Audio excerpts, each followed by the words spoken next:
Cinéma sur écoute, la fabrique de sons qui fait entendre les salles de cinéma en Europe. Cinéma sur écoute. Le Café des Images, c'est un cinéma innovant, un tiers-lieu solidaire et un restaurant durable. C'est un lieu d'effervescence créative, sensible aux enjeux de son époque, ouvert sur le monde et ancré dans son territoire. Au cœur d'une ville jeune, populaire, multiculturelle, les paroles qui résonnent ici sont faites de voix, d'accents, de langues plurielles. Dans ce cinéma-monde, la salle respire profondément avec la société autour. Je suis Élise Mignot. Ma première vie professionnelle, elle s'est tissée très loin d'ici, sous d'autres latitudes. Aujourd'hui, je dirige le Café des Images à Hérouville-Saint-Clair. Ce lieu, cette ville, c'est la garantie de croiser le monde entier au coin de la rue. Épisode après épisode, avec l'équipe du café, nous vous emmenons à la rencontre des personnes qui ont déplacé nos regards.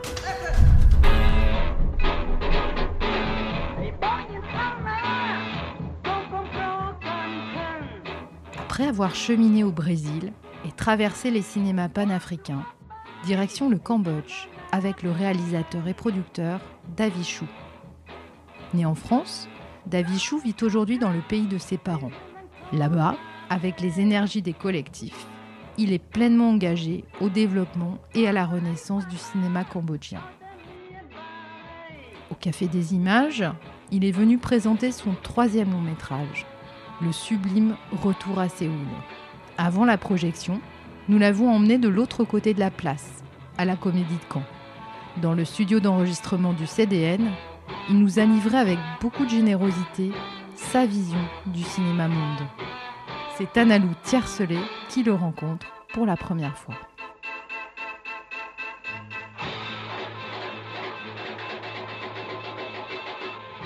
Bonjour Davy. Bonjour Analou. Est-ce que tu peux nous dire un petit peu en quelques mots où est-ce que tu as grandi et avec quels films, et même aussi quels films ont été absents de ton enfance? Je suis né en banlieue parisienne en 83, mais à 4 ans et demi, mes parents ont déménagé à Lyon pour le boulot de ma mère, donc la ville où j'ai grandi vraiment, c'est Lyon. Un peu banlieue aussi, à Villeurbanne, entre Villeurbanne et Lyon 3e, c'est en face du centre commercial de la Part-Dieu. Donc j'ai longtemps cru que c'était un peu le centre du monde, jusqu'à ce qu'ensuite j'aille dans le lycée bourgeois et qu'en fait je me rendais compte qu'il y avait un vrai mépris pour ce centre commercial où j'ai passé toute ma jeunesse. En termes de films, ça a commencé un peu comme les jeunes de mon âge, les films un peu musclés des années 90. J'avais une sorte de fascination, obsession pour Jean-Claude Van Damme, dont je tapissais les murs de ma chambre avec ses photos et ses muscles. Et puis après, j'ai eu un film qui m'a vraiment marqué, qui était Speed, de Yann de Bont, avec Keanu Reeves, que je regardais en boucle. Mais mon rapport au cinéma a vraiment été transformé le jour où, par hasard, j'avais prévu, comme les jeunes de mon âge, j'avais 12 ans à l'époque, c'était 95 ou 96, de voir Seven. Tout le monde parlait de Seven comme un film vraiment très choc. Et en fait, j'ai pas pu rentrer parce que j'avais pas ma carte d'identité et les Asiatiques parfois ont l'air plus jeunes que leur âge, ce qui est bien maintenant que j'ai presque 40 ans, mais quand on a 12 ans, c'est un peu la honte. Du coup, je suis pas rentré. Et donc, il fallait choisir un autre film parce qu'il n'y avait pas moyen de pas voir un film. Et il y avait un film qui avait l'air d'un film de gangster avec des armes qui s'appelait Hit de Michael Mann. Donc, j'y suis allé sans savoir ce que c'était. Et après les 2h50, je crois, que dure le film, je me suis senti transformé. Il y avait un truc où j'avais jamais vu quelque chose comme ça, qui était en fait un film très adulte, avec des relations humaines très adultes. Dans Hit, ça parle vraiment de relations, de couple, d'amitié, de regrets par rapport au temps, etc. Et alors j'étais très jeune, mais ça a activé un truc en moi. Et j'ai suivi cette intuition. Et je suis allé à la bibliothèque municipale de la Part-Dieu en face de chez moi, essayer de chercher toutes les VHS avec les films des 2 acteurs qui étaient dans le film, donc Robert De Niro et Al Pacino. Et par extension, assez rapidement, je suis tombé amoureux de leur cinéma et de leur période de cinéma, soit le nouvel Hollywood des années 70 aux États-Unis. Quels films ont manqué à cette histoire? De façon assez évidente, je dirais les films français en fait, parce que je coince vachement plus pour retrouver une influence du cinéma français et je me rends compte en fait que j'ai pas baigné dans le cinéma français parce que mes parents ne regardaient pas. Et donc les références, disons, de films populaires français déjà d'une part, qui pouvaient être à la fois le cinéma comique, mais aussi non comique, c'était pas du tout le mien, parce qu'il regardait jamais ça à la maison. Après, j'ai découvert la nouvelle vague au moment où j'allais à la bibliothèque, donc j'ai petit à petit parfait mon retard, mais les films cultes qu'on regarde quand on vient de cette génération des années 80, mais un peu étrangère. Et puis le deuxième truc, peut-être, j'allais dire le cinéma cambodgien, parce que c'est lié à mon parcours et à mon premier film, Le Sommet d'Or, qui est un documentaire sur le cinéma cambodgien des années 60, mais en vérité, il a manqué à tout le monde puisque personne ne le connaissait. Je peux dire avec le recul que c'est plutôt le cinéma asiatique, donc je parle des années 90. C'était pour les jeunes de mon âge pas vraiment accessible non plus, sauf si on était spécialisé, quoi. Mais c'était pas là. Et quand ça a été là, et c'était assez classique encore, c'était In the Mood for Love en 2000, donc j'avais 17 ans. Le choc a été très fort, et il a créé aussi un appel vers le cinéma asiatique, les films de Wong Kar-wai, mais ensuite, quelques années plus tard, les films d'Apichat Pongwa Zetakul, dont on parlait beaucoup dans les cahiers du cinéma, etc. Hu Xiaoxian, Jia Zhangke, Tsai Ming-liang. Et pour autant que ça a été aussi la mode du cinéma moderne asiatique à l'époque, et que tous mes amis non asiatiques étaient fans de ces films-là, je pense que pour moi, quelque part, ça a travaillé quelque chose de particulier, comme une espèce d'appel vers ce continent qui était l'Asie, dont je savais que je venais, puisque mes parents étaient nés au Cambodge, mais dont je ne connaissais rien.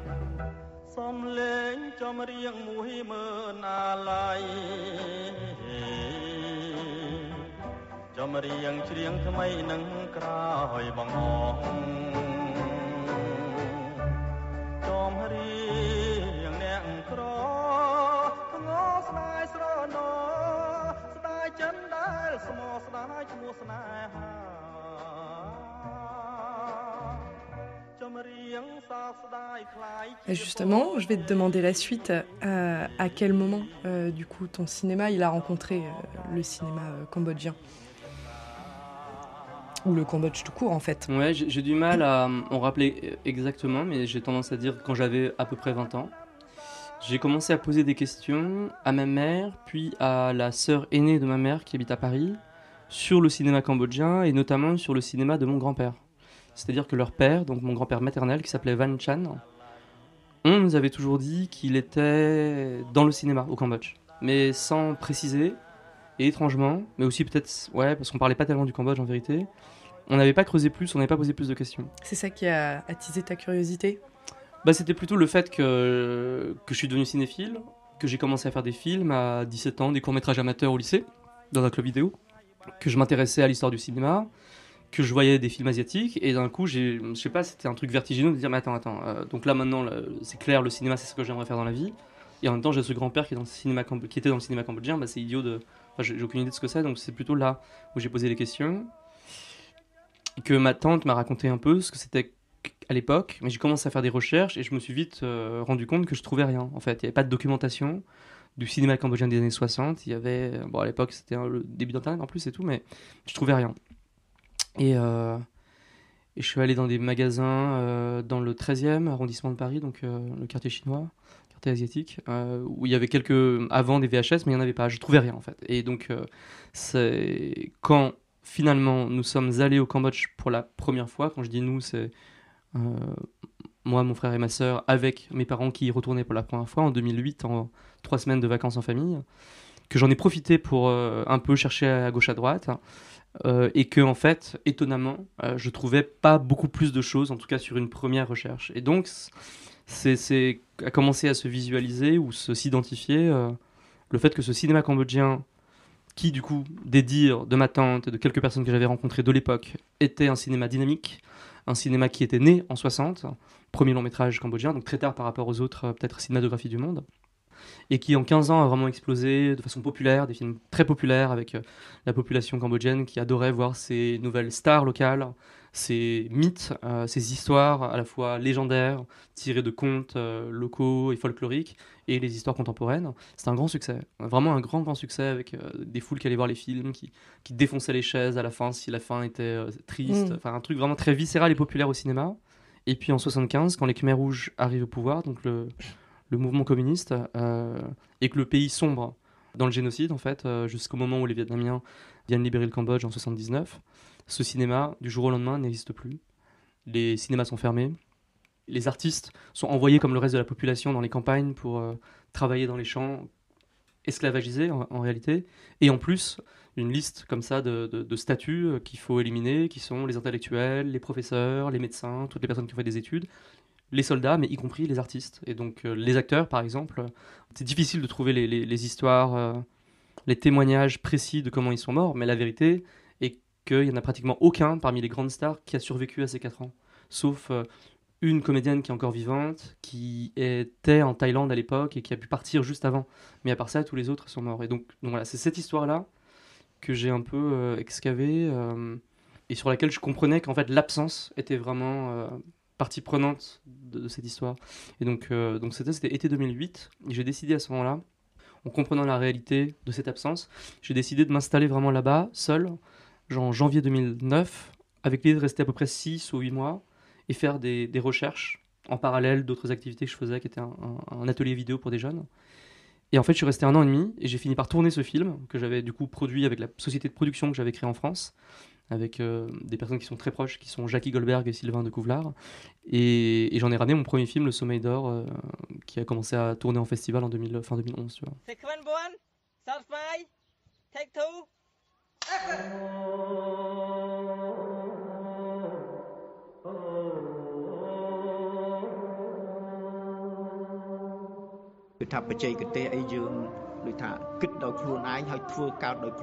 Plus la guerre approche, plus les gens ont besoin de loisirs pour oublier la guerre.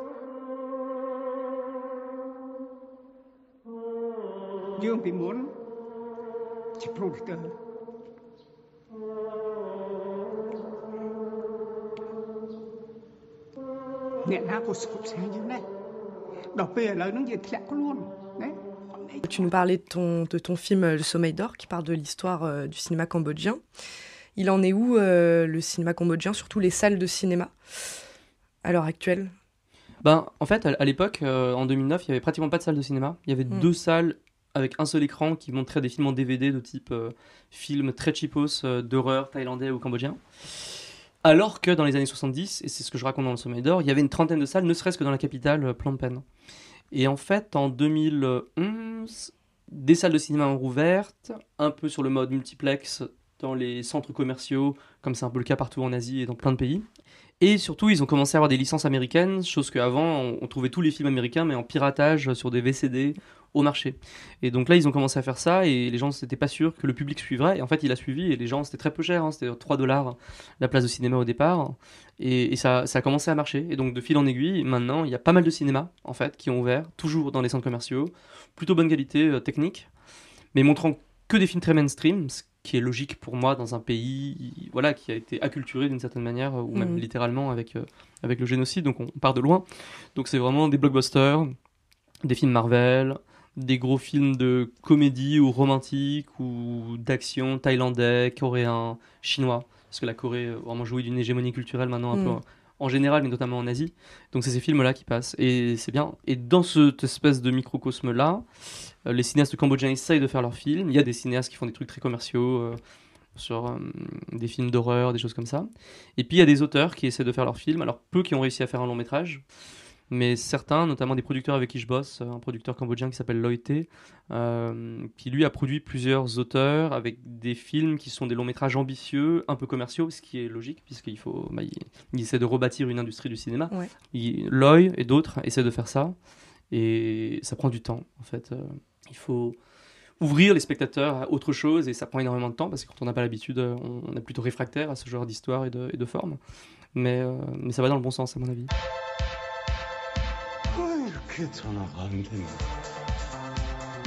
J'ai eu envie de tout foutre en l'air aujourd'hui. Ça, je connais. Et tu fais quoi dans ces cas-là ? Je fous tout en l'air.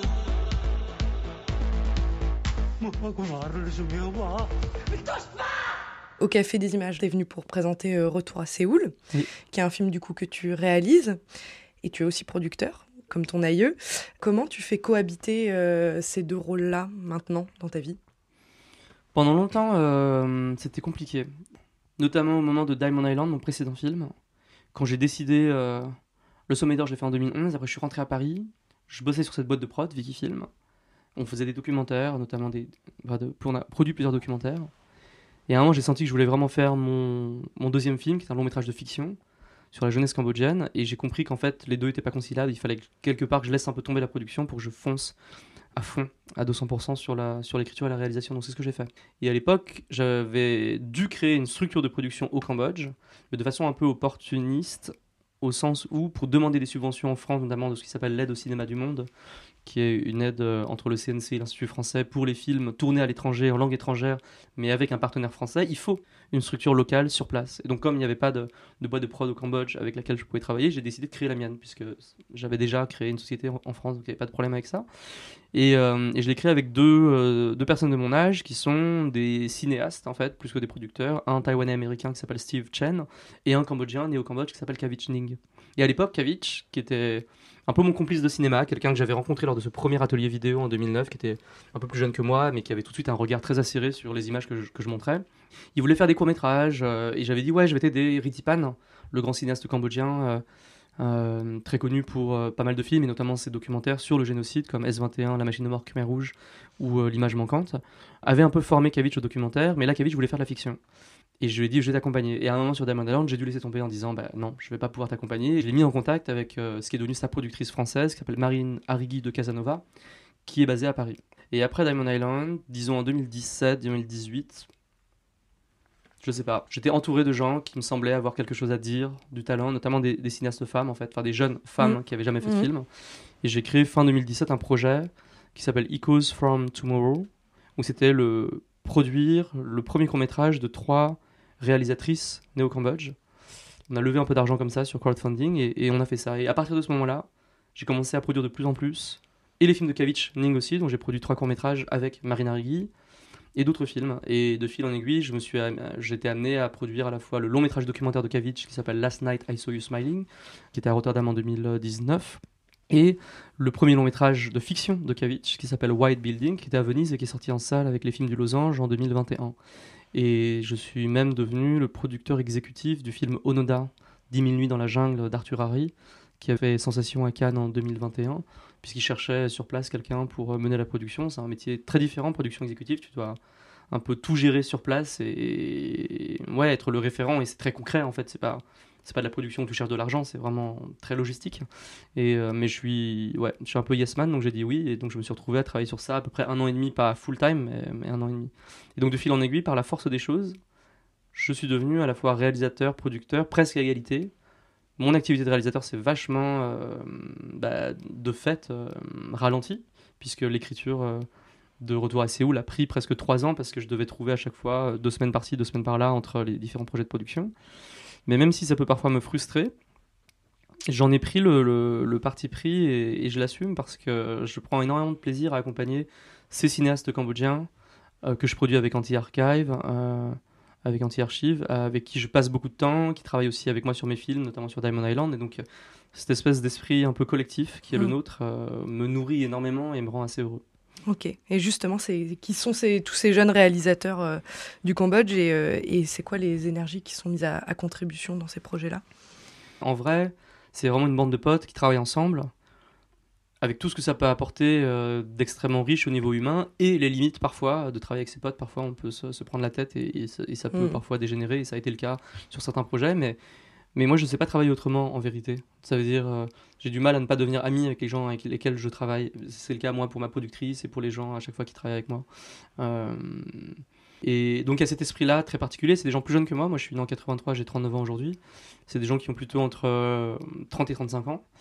Mais il y a une grande joie en fait à les accompagner, parce que tout est nouveau un peu, je dirais.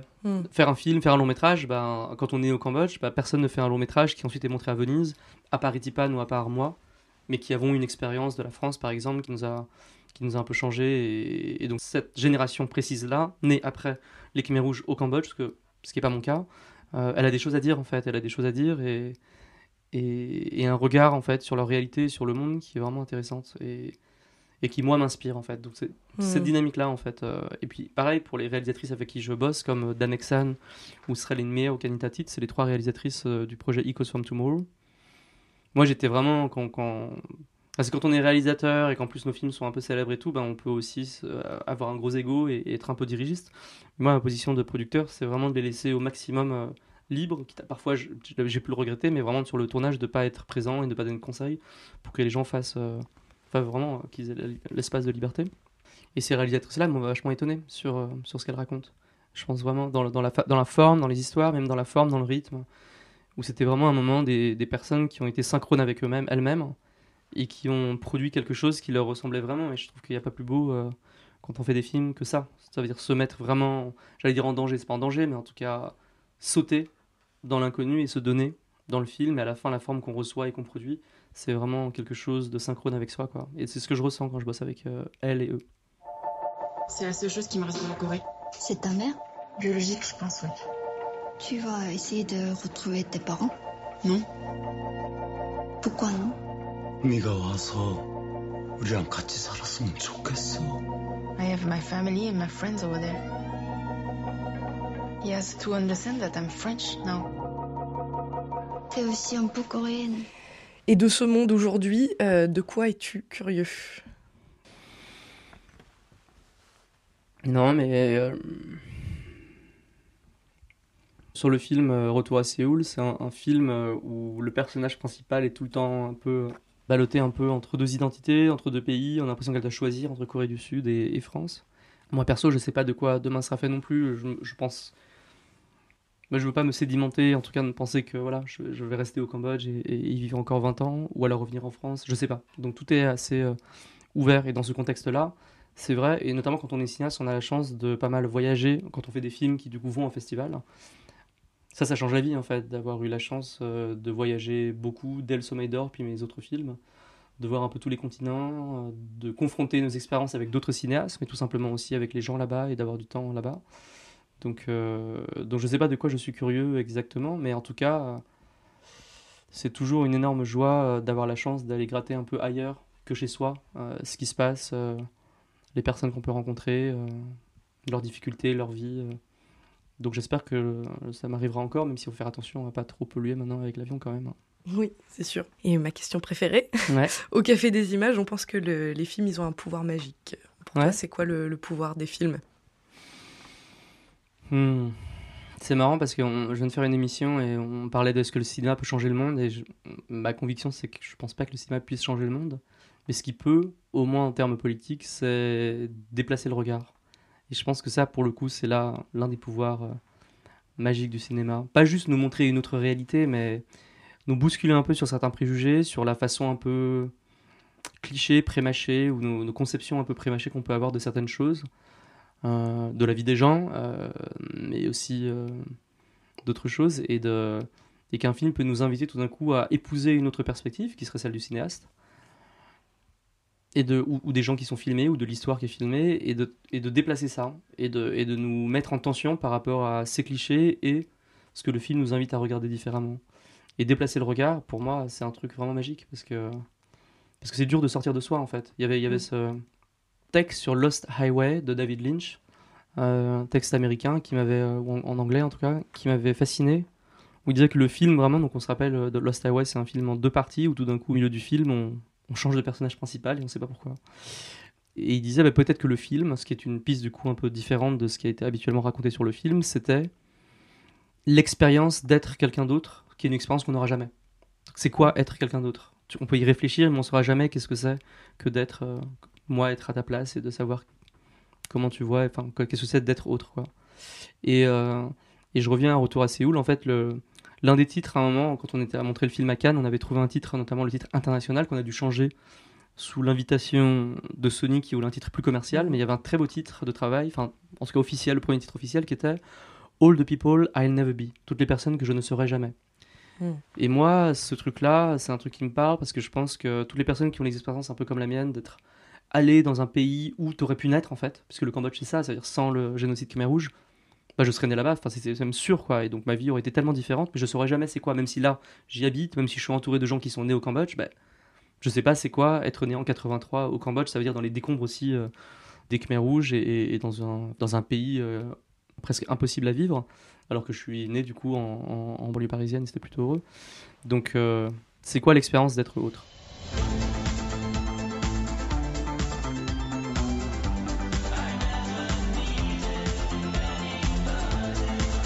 J'ai 27 ans aujourd'hui et je me suis toujours posé la même question le jour de mon anniversaire. Est-ce que ma mère a une pensée pour moi? C'est aussi ça, ce que permet parfois le cinéma, de nous donner un peu cette expérience impossible. Et un film ne permet pas complètement ça, mais au moins de nous donner l'illusion de ça, de déplacer notre regard et d'être quelqu'un d'autre.